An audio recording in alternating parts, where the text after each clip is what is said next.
Sao nữa? Nó giờ in nó dùng tí gì mà bảo phối cha. Nó bây giờ tụi mau vì cái gì á? Muốn thả thì áp cái theo xì à? Chỉ là đó là qua đấy. Sao á? Giúp cơ nữa. Cái Cũng lạnh hiểu sức. Xỉu một lo.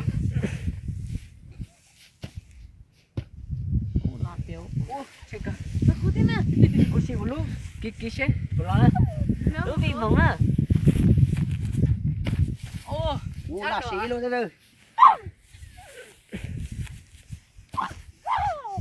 Chưa. Nó nói nó rồi. Nó xỉ bỏ cơ. Bây giờ mình sẽ là tôi thiếu xí nữa. Giờ cũng chỉ ta là nên là sao nữa. Nhìn theo. Đâu. Hãy đi đi. Giờ còn luôn hả? Mấy được con chuối đâu cái này. Đây mình chưa. Cô quay. Cái đây. Có là. Dễ chịu đó. Anh đi thay. Quay nữa à. Đó, đó, thôi. Ngồi. Ngồi. Ngồi.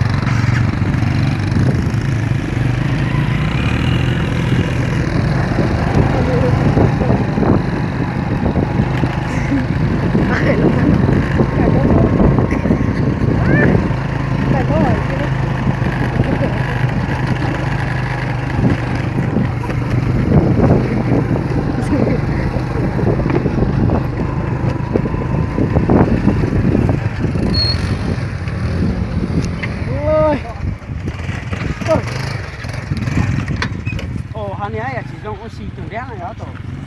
Kia rồi.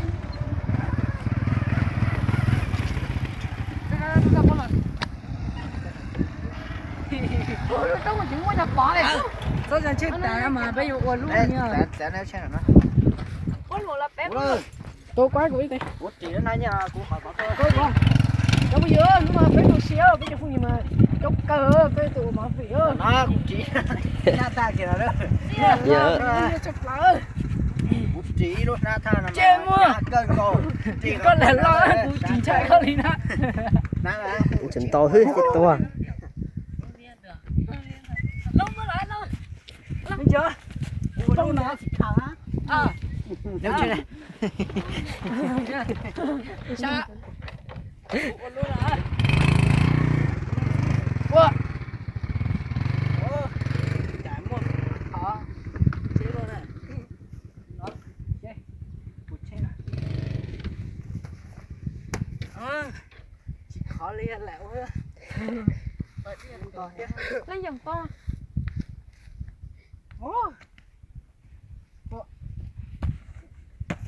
Lên tiêu chỉ tôi khắc khó nó biết. Cũng còn á, cũng muốn chụp kìa. Con nhỉ đó, cũng muốn trông kìa. Trôi. Trong xìm lá. Đây là, cũng muốn chùa kìa.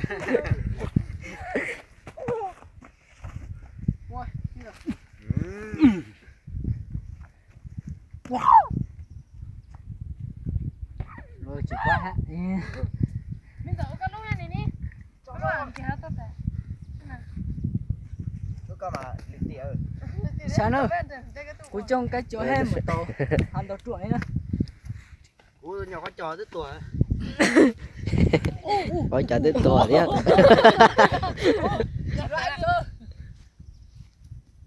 Ui.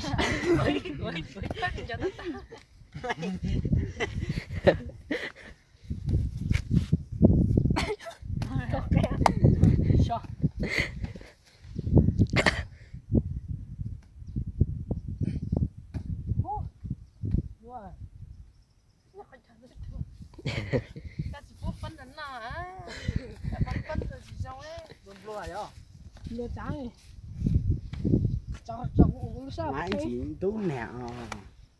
Tôi chỉ to to à.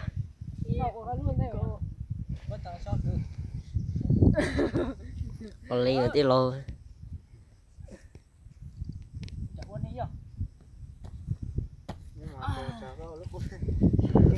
Coi bữa đi. Bé tập bé rồi. Bé xin muốn chú. Kêu mu. Nhớ thằng xin chú bé à. Cô thấy hai cờ thế à. Chị ơi. Cô lại ơi rồi. Săn lửa. Nhỏ có sầu đó. Để mù cái chặt sẽ cây cờ đó. Chỗ đây. Cú cầu tôi có sao? Có cả ở trên cần kia. Trong hồ nó thế sao?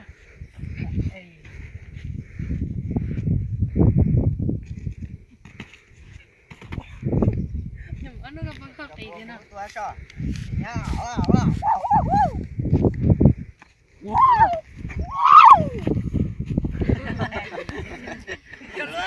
Yeah. Chị có ô lúc giá, ôi tầy dạ khó nè. Chơi đồ lúc hoa.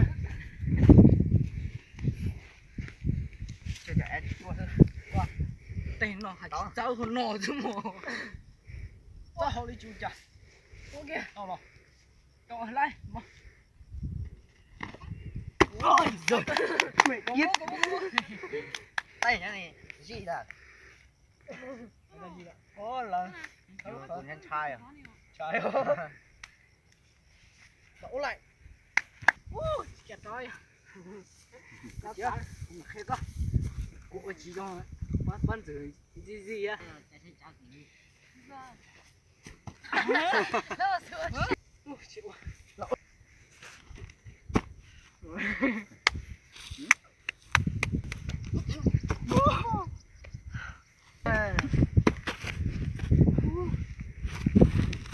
Lặng một chút.